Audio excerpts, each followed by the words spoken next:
ओम नमो भगवते वासुदेवाय। आज है पापमोचनी एकादशी 5 अप्रैल और आज की इस वीडियो में हम पापमोचनी एकादशी व्रत की पौराणिक कथा सुनाएंगे। एक बार अर्जुन ने भगवान श्री कृष्ण से कहा, हे मधुसूदन, चैत्र माह के कृष्ण पक्ष में आने वाली एकादशी का क्या नाम है तथा उसकी विधि क्या है? कृपा करके आप मेरी बढ़ती हुई जिज्ञासा को शांत करें। भगवान श्री कृष्ण ने कहा, हे अर्जुन, चैत्र मास के कृष्ण पक्ष की एकादशी को पापमोचनी एकादशी के नाम से जाना जाता है।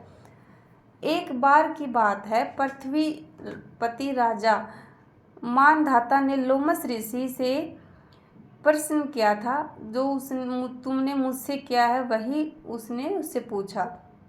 तो मैं आपको बताता हूँ। जो कुछ भी ऋषि लोमस ने राजा मानधाता को बताया वही मैं तुमसे कह रहा हूँ। राजा मानधाता ने धर्म के गहन तथा रहस्यों का ज्ञाता कहा जाता है। महर्षि लोमस से पूछा, हे ऋषि, श्रेष्ठ मनुष्य के पापों का मोचन किस प्रकार संभव है? कृपा कर कोई ऐसा सरल उपाय बताइए जिससे सभी को सहज ही पापों से छुटकारा मिल जाए। महर्षि लोमस ने कहा, हे राजन, चैत्र मास की कृष्ण पक्ष की एकादशी का नाम पापमोचनी एकादशी है। उसके व्रत के प्रभाव से मनुष्यों के अनेकों पाप नष्ट हो जाते हैं। मैं तुम्हें इस व्रत की कथा सुनाता हूँ, ध्यानपूर्वक श्रवण करो।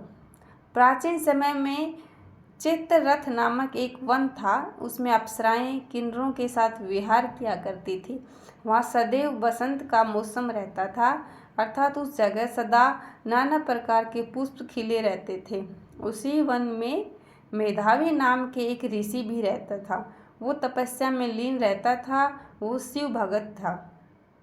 एक दिन मंज घोषा नामक अप्सरा ने उनको मोहित कर उनकी निकटता का लाभ उठाने की चेष्टा की। इसलिए वह कुछ दूरी पर बैठ वीणा बजाकर मधुर गाने लगी। उसी समय शिव भगत महर्षि मेधावी को कामदेव भी जीतने का प्रयास करने लगे। कामदेव ने उस सुंदर अप्सरा के भू का धनुष बनाया, कटाक्ष को उसकी प्रतिष्ठा बनाई और उसके नेत्रों के मंज घोषा अप्सरा का सेनापति बनाया। इस तरह कामदेव अपने शत्रु भगत को जीतने को तैयार हुआ। उस समय महर्षि मेधावी भी युवावस्था में थे और काफ़ी हष्टपुष्ट थे। उन्होंने यह तो पवित्र तथा दंड धारण कर रखा था। वे दूसरे कामदेव के समान प्रतीत हो रहे थे। उस मुनि को देखकर कामदेव के बस में हुए मधुघोषा ने धीरे धीरे मधुर वाणी से वीणा पर मधुर शुरू किया तो महर्षि मेधावी भी मंज घोषा के मधुर गाने पर तथा उसके सौंदर्य पर मोहित हो गए। वह अप्सरा मेधावी मुनि को कामदेव से पीड़ित जानकर उनकी आलिंगन करने लगी। महर्षि मेधावी उसके सौंदर्य पर मोहित होकर शिव रहस्य को भूल गए और काम के वशीभूत होकर उसके साथ रमण करने लगे। बहुत समय बीतने के बाद मंज घोषा उस मुनि से बोली, हे मुनिवर, अब मुझे बहुत समय हो गया, उस स्वर्ग जाने की आज्ञा दीजिए। अप्सरा की बात सुनकर ऋषि ने कहा, हे अप्सरा, अभी तो 2 दिन है और सुबह चले जाना रात के बाद। तो अप्सरा ने फिर कुछ दिन उनके साथ रहने लगी। काफ़ी वर्ष बीत गए तो मंद घोषा ने एक दिन ऋषि से कहा, हे विप्र, अब आप मुझे स्वर्ग जाने की आज्ञा दीजिए। मुनि ने इस बार भी कहा, हे रघुपति, अभी ज़्यादा समय व्यतीत नहीं हुआ, कुछ समय और ठहरो। मुनि की बात सुनकर अप्सरा ने कहा, हे मुनिवर, आप ही सोचो हम कितने समय से साथ हैं। तो ऋषि को ज्ञात हुआ और उसने देखा कि हमें तो रमण करते करते 57 वर्ष बीत चुके हैं। उस अप्सरा को वह काल समझने लगा। इतना ज़्यादा समय भोग विलास में व्यर्थ चला जाने पर उन्हें बड़ा क्रोध आया। अब वह भयंकर क्रोध में जलते हुए उस नारी को देखने लगा और अप्सरा की तरफ भरकुट्टी तान कर देखने लगा। क्रोध में उनके अधर कांपने लगे और इंद्रियां बेकाबू होने लगी। और क्रोधित मुनि ने उस अप्सरा से कहा, मेरे तप को नष्ट करने वाली दुष्ट, तुम महापापी और बहुत ही दुराचारणी है।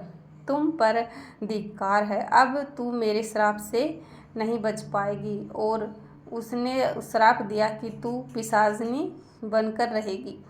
यह देख वह व्यथित होकर बोली, हे ऋषिवर, अब मुझ पर क्रोध त्याग कर प्रसन्न होइए और कृपा करके बताइए कि इस श्राप का निवारण किस प्रकार होगा।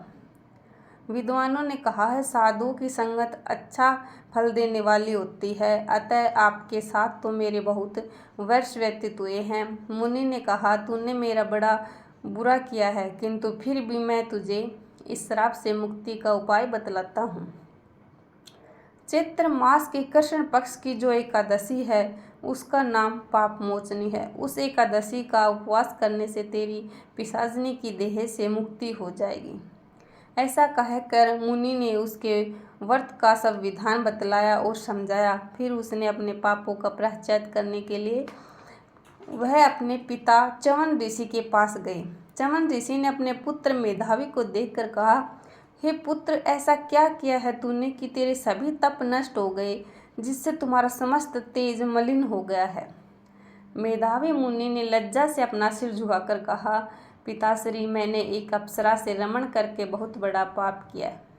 इसी पाप के कारण संभवतः मेरा सारा तेज और मेरे तप नष्ट हो गए हैं।